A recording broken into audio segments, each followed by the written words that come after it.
네, 이제 시진핑 시대가 본격적으로 개막을 앞두고 있는 상황인데요. 그 경제 기조는 어떤 것들이 되고 이에 따라서 우리가 어떤 점들을 눈여겨봐야 하는지 알아보겠습니다. 중국 지수의 현황도 나오고 있는데 상승 출발을 했네요.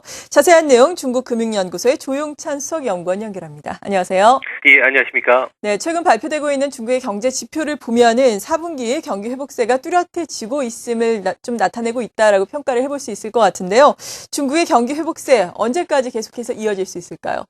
네, 중국의 경기는 3분기 7.4%를 바닥으로 해서 4분기부터 내년 상반기까지는 계속 상승 흐름을 보일 것으로 예상이 됩니다.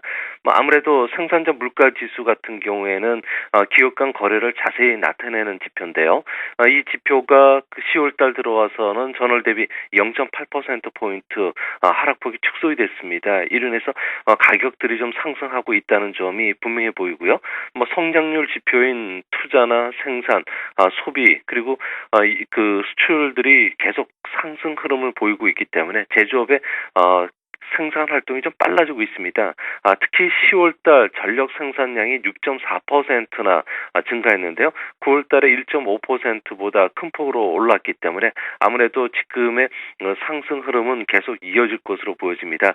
특히 제5세대 지도부 같은 경우에는 경제적 성과를 기반으로 해서 체제의 그 정당성을 확보하려고 하고 있는 만큼 인프라 투자라든지 규제 완화로 인해서 성장 흐름을 계속 이어갈 것으로 보여지는데요. 이 때문에 내년에 중국 경제 성장률은 전거 후조 패턴을 보일 것으로 예상이 됩니다. 상반기에는 아무래도 인프라 투자라든지 작년에 계속 그 성장률이 떨어졌던 영향으로 인해서 8.3% 전후까지 올라갈 것으로 보여지고요. 또 하반기에는 성장률이 8% 전후까지 다시 떨어질 것으로 보여지는데요. 이는 그 산업 구조 조정에 따른 성장률 둔화를 피할 수가 없고요.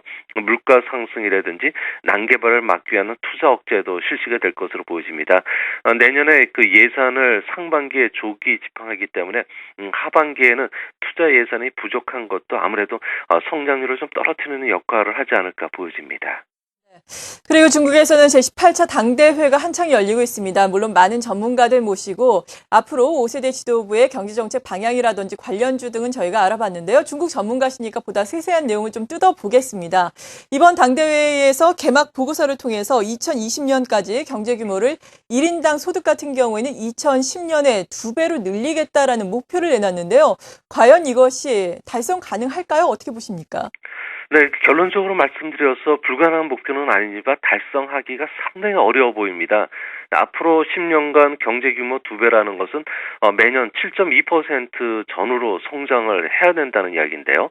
그래야지만 지금 그 미국 경제 규모 정도 도달하게 됩니다.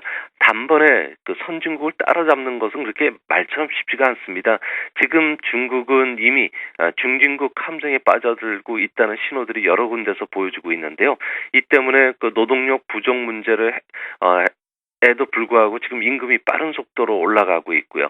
또 부동산 개발 소득 격차로 인해서 관민의 대립이 심해지고 있는데요. 매년 60만 건 이상의 시위들이 지금 벌어지고 있고요. 또 고소득층의 그 불안이 커지면서 당정 간부뿐만 아니라 공무원, 신흥 부자들까지도 해외 이민 붐에 지금 나가고 있습니다. 아무래도 기득권층들이 미래에 대한 위기감이 좀 고조되어 있다는 건데요. 문제는 13억의 인구를 가진 중국이 360만 개 민영기업, 14만 개 국영기업이 한순간에 산업 업그레이드를 통해서 고도화 산업에 진입을 한다는 것은 사실상 환상에 불과하기 때문에 아마 중진국 그 수준에서 고도 소비 사회로 들어가는 10년 뒤에 경제 규모 2배 달성은 그렇게 그 현실성이 좀 떨어져 보이는 그런 모습입니다. 네. 그래도 말씀해 주신 여러 가지 문제점을 해결하기 위해서 여러 가지 또 산업 정책들을 내놓고 있는데요. 물론 이 산업 정책으로 말미암아서 말씀하신 것처럼 한순간에 업그레이드가 되기는 힘들겠지만 전반적인 성장 패턴 자체는 어느 정도 바뀔 수는 있을까요? 네, 좀 패턴은 좀 바뀌려고 상당히 노력을 하고 있는데요. 네. 우선 경제적인 측면에서 이번에 밝혀진 것은 딱 세 가지로 구분이 됩니다. 하나는 그 산업 업그레이드고요. 또 사회 구조 측면에서 민부 국강이죠. 국민이 부유해야 국가가 강해진다는 정책을 삼는 거고요. 또 하나는 경제 성장 방식을 지금까지 그 도시 성장에서 도시형 성장으로 바꾸는 겁니다. 산업 업그레이드는 아마 7대 전략 산업을 육성해서 2020년까지 GDP의 15%까지 육성하겠다는 정책이고요. 민부 국강은 아무래도 불안한 사회를 타파하기 위해서 최저임금 인상뿐만 아니라 사회보장제도를 강화시키고요. 또 민간 부분을 육성시키기 위해서 민간한테 인프라 사업뿐만 아니라 금융 쪽에도 참여를 허용해 줄 것으로 보여집니다. 마지막으로 도시형 성장인데요.